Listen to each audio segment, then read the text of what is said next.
Peaceful, peaceful, peaceful, peace. Allah also says in Surah Nahl, chapter number 16, verse 43, and Surah Anbiya, chapter number 21, verse number 7, Fas'alu ahli zikri in kuntum la ta'lamun. If you don't know, ask the person who is knowledgeable. Ask the one who possesses the message. So for success, first is belief in Allah.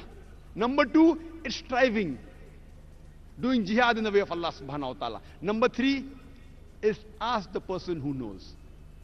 Even planning is important. Even goal setting is important. And we find when we read the books of management gurus, there are various goal settings that have been given by them. But for me, the best planning, the best goal setting is Islamic. I-S-L-A-M-I-C.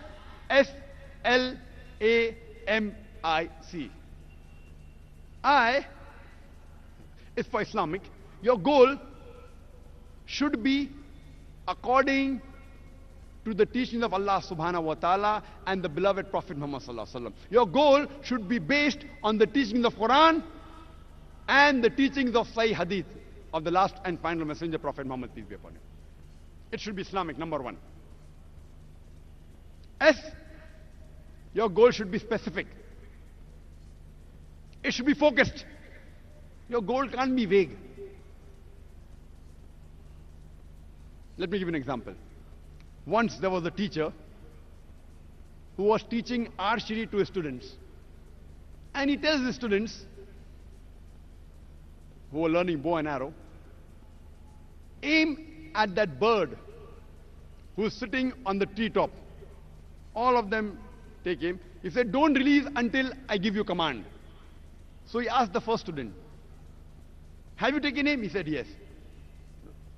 What do you see? He says, I see the forest, I see the trees, and I also see the bird.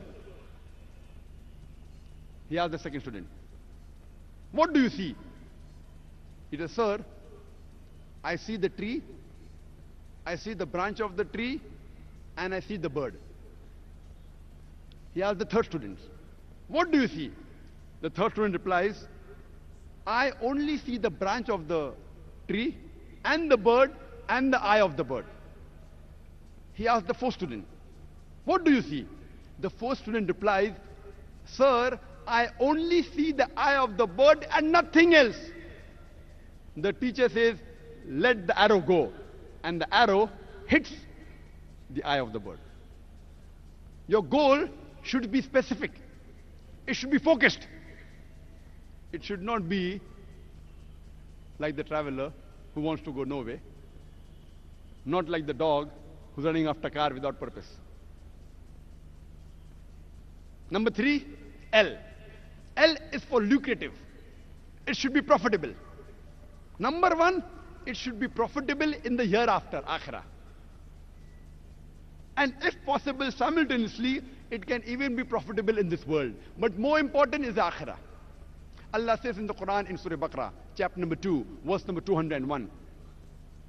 Rabbana atina fid dunya hasnatan wa fil akhirati hasanatan wa qina azabin nar. Oh Lord, give us the good in this world and the hereafter, and save us from the torment of hellfire. So it should be lucrative, it should be profitable, number one in the hereafter, and then secondly in this world. But more important is the hereafter and then the world. Let not your profit of this world take you away from the profit of the hereafter. Fourth is A. A, it should be apt, it should be appropriate, it should be suitable. Your goal should be apt and appropriate. M is for measurable. Your goal should be measurable. And for your goal to be measurable, first it should be specific. After it is specific, it should also be measurable. For example, suppose a builder says, I want to build the tallest building in the world. The goal is specific. But to make it measurable, he does a survey.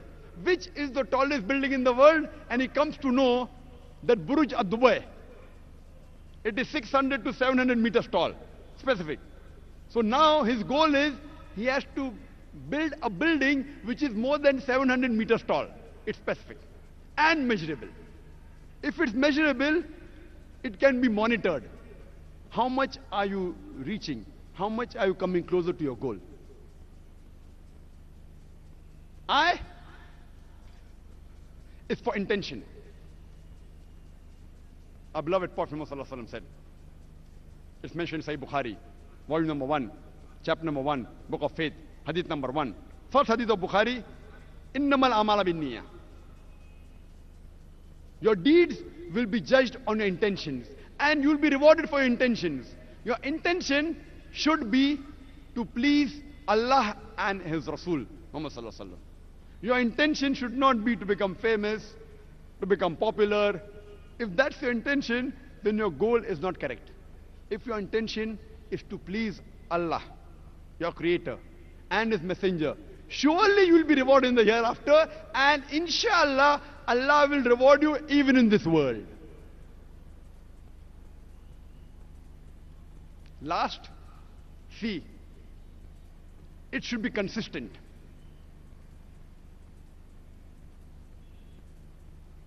It should be consistent till the time you achieve the goal, if the goal is time bound.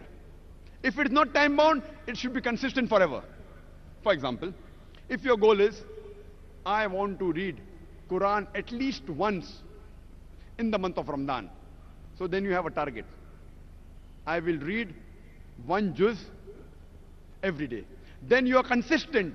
Every day in the month of Ramadan, you read 1 juz of the Quran. At the end of Ramadan, you will finish the Quran at least once. If your goal is not time bound, maybe you want to say, I want to read the Quran daily. Then you set up a target. I will read Quran every day, half juz or maybe 1 juz. And then you start, the moment you achieve reading half juz or 1 juz a day, keep on being consistent till the end of your life. And our beloved Prophet Muhammad sallallahu alaihi wasallam said, it's mentioned in Sahih Muslim, volume number 1, book of Salah, chapter number 272, hadith number 1711. He said that once a person asked the Prophet, which is the best of deeds which is loved by Allah? So the Prophet said, Allah loves those deeds which are done consistently, even if they are small. It is far better than bigger deeds which are done only once. So deeds which are done consistently are far superior than deeds which are done once in a while, even if they are greater. So the goal is Islamic. I for Islamic, S for specific focused, L for lucrative profitable, A for apt appropriate, M for measurable, which can be monitored, I for intention, should be to please Allah and His Rasul, and C, it should be consistent. Let me give you an example. Some of us may be aware of the history of Wilma Rudolph. Wilma Rudolph was a girl who was born and she had polio since childhood. And the doctors, they put braces on her legs. And they said, this girl will never set foot on the earth. Her mother, she encouraged the child. And she told Wilma, what you want to do, you will be able to do. And the mother encouraged her daughter. Wilma, at the age of 9, she removed the braces. And she wanted to be the fastest woman on the earth. That was a desire, that was a goal.